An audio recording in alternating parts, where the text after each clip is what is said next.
మన కష్టం అయితే 500 కోట్లు బ్యాంకులో మాఫీ చేస్తారు. ఇవాళ ఆనాడు కాంగ్రెస్ పార్టీ ఆస్తులు సంపాదించింది. ఇందిరాగాంధీ కాలం నుంచి, రాజీవ్ గాంధీ కాలం నుంచి, సోనియా గాంధీ దాకా భూములను నమ్మకుండా, జాగాలను నమ్మకుండా పిల్లలకు చదువుల కోసం కాలేజీలు కట్టడానికి, మరి పేద ప్రజలను ఆదుకోవడానికి ఆనాడు కాంగ్రెస్ పార్టీ ఇన్ని ప్రయత్నాలు చేసి ఆస్తులు ఆపితే ఇవాళ రైల్వే స్టేషన్లు అమ్ముకున్నాడు, ప్రైవేటర్లకు రోడ్లు అమ్ముకున్నాడు, ఎయిర్పోర్ట్లు అమ్ముకున్నాడు. ఏ ఒక్కదాన్ని వదిలేకుండా ఆయన దోస్తులందరికీ 100 ఏళ్ళు లీజు కాట. మనం బతికేది 100 ఏళ్ళు కాదు, మన పిల్లలు బతుకుతారు, రేపు తరం బతుకుతుంది. అంటే నువ్వు ఇవాళ 10 ఏళ్ళ అధికారంలో ఉండి నీ దోస్తులకు 100 ఏళ్లకు జనగామ రైల్వే స్టేషన్ అసొంటిది రాసిచ్చి, జనగామ హైవే రోడ్ అసొంటిది రాసిస్తే మన పిల్లలు ట్యాక్సీలు కట్టలేక చచ్చిపోతాం, మనం చదివించలేక చచ్చిపోతాం. ఇది దేశంలో నరేంద్ర మోడీ కేవలం మన ప్రాంతంలో లేదు బీజేపీ అనుకోండి, గుర్తు లేదు, కానీ మన పిల్లల భవిష్యత్తు రేపు భవిష్యత్తులో కూలీలు అయ్యి పెద్ద పెద్ద పారిశ్రామికవేత్తలాగా చదువుకున్నాడు కూడా 20,000కు 10,000కు 15,000కు దిక్కులేని నౌకరు చేయాల్సిన పరిస్థితి వచ్చింది. ప్రభుత్వ ఉద్యోగాలు ప్రతి సంవత్సరం 20 లక్షలు ఖాళీ అవుతున్నాయి. ఇప్పుడు 10 ఏళ్ల నుంచి 2 కోట్ల ఉద్యోగాలు ఆపిండు.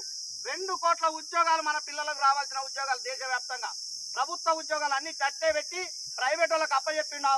కంపెనీలన్నింటినీ దేశంలో ఆనాడు ఇందిరాగాంధీ మన దగ్గర అంటారు, అప్పుడు హెచ్ఎంటీ గడియారం అని, బిహెచ్ఎల్ కంపెనీ అని పెద్ద పెద్ద కంపెనీలు ఆనాడు కాంగ్రెస్ పార్టీ పెడితే వాటన్నిటిని మూసేసిండు.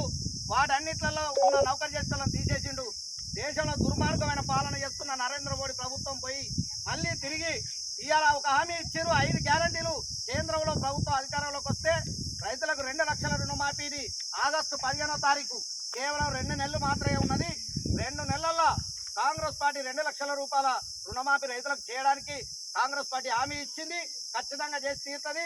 అలాగే ఇదే ఉపాధి హామీకి ఒక దినసరి కూలి ఒక రోజు మినిమం మ్యాక్సిమం పడాల్సిన దానికోసం ఈ మేనిఫెస్టోలో సోనియా గాంధీ గారు హామీ ఇచ్చి మేము అధికారంలోకి వస్తే 400 రూపాయలను ఉపాధి హామీ కూలీకి ఒక రోజు పడేటట్టు మేము ఇవ్వడానికి సిద్ధంగా ఉన్నామని తీర్మానం చేసి కూడా మొన్ననే 5 గ్యారెంటీలు ఇచ్చారు.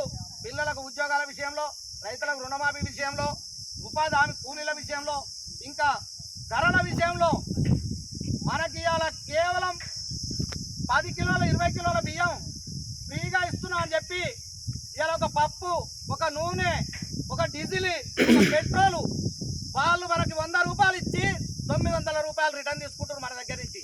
అంటే ఒక్కసారి లెక్కయ్యి సంవత్సరానికి 10,000 మన దగ్గర నుంచి తీసుకొని 1000 రూపాయలు ఇస్తారు. మేము ఫ్రీగా ఇస్తున్నాం అని చెప్తాడు, మన దగ్గర నుంచి 900 తీసుకునేది మాత్రం చెప్తలేడు. 9,000 రూపాయలు మనం కడితే తినే వస్తువుల మీద ఆయన మాత్రం 1000 రూపాయలు ఇచ్చి ఇలా ప్రజలను మోసం చేస్తా ఉన్నారు.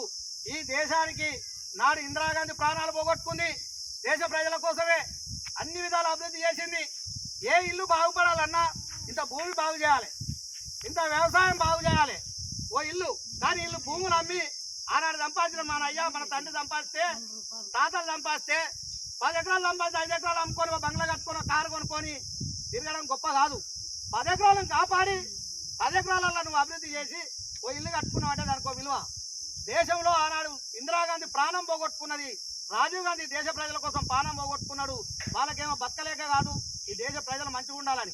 ఇవాళ రాహుల్ గాంధీ 53 సంవత్సరాలు పెళ్లి లేకుండా ఈ దేశ ప్రజలు, నా తండ్రి నా నాయనమ్మ ప్రాణాలు పోగొట్టుకుంది, ఈ దేశం కోసం నా ప్రాణాలు కూడా ఎన్నడైనా పోయినా నా పిల్లలు అగాధమవుతారు, ఈ దేశ ప్రజలే నా పిల్లలు, ఈ దేశ ప్రజలే నా మనుషులు, వీళ్ళ కోసం నా ప్రాణం ఉన్నంత వరకు కొట్లాడతారని పెళ్లి లేకుండా 4,000 కిలోమీటర్లు మొన్న నడిచిండు. కన్యాకుమారి నుంచి కాశ్మీర్ దాకా ప్రతి ప్రజలను ఇచ్చే కలుసుకుంటా మీ బాధలేంది, మీకున్న ఇబ్బందులు ఏంది, పిల్లల యొక్క ఉద్యోగాల పరిస్థితి ఏంది, ఈ ప్రాంతం నుంచి కన్యాకుమారి నుంచి కాశ్మీర్ దాకా 4,200 కిలోమీటర్ల దూరం నడిచి ప్రతిరోజు వానల ఎండల ఎండుకుంటూ నడిస్తే 6,000 కిలోమీటర్లు మళ్ళీ ఉత్తర భారతదేశంలో మొన్న నడిచిండు, మళ్ళీ 4 నెలలు. అంటే ఎవరు బతకలేక ఆయనకున్న కోట్ల ఆస్తికి, ఆ తాతలు సంపాదించిన ఆస్తికి కూర్చొని బతకొచ్చు, రాజ్యం లేకపోయినా బతకొచ్చు. కానీ ఈ దేశ ప్రజలు మంచిగా ఉండాలి, నా ప్రజలందరూ సుఖంగా ఉండాలి. ఈ బీజేపీ ప్రభుత్వం దుర్మార్గ పాలన అంతమొందించాలంటే ప్రజలకు చెప్పాల్సి ఉందనే మొన్న 4,000 కిలోమీటర్ల తర్వాత 6,000 కిలోమీటర్లు 10,000 కిలోమీటర్లు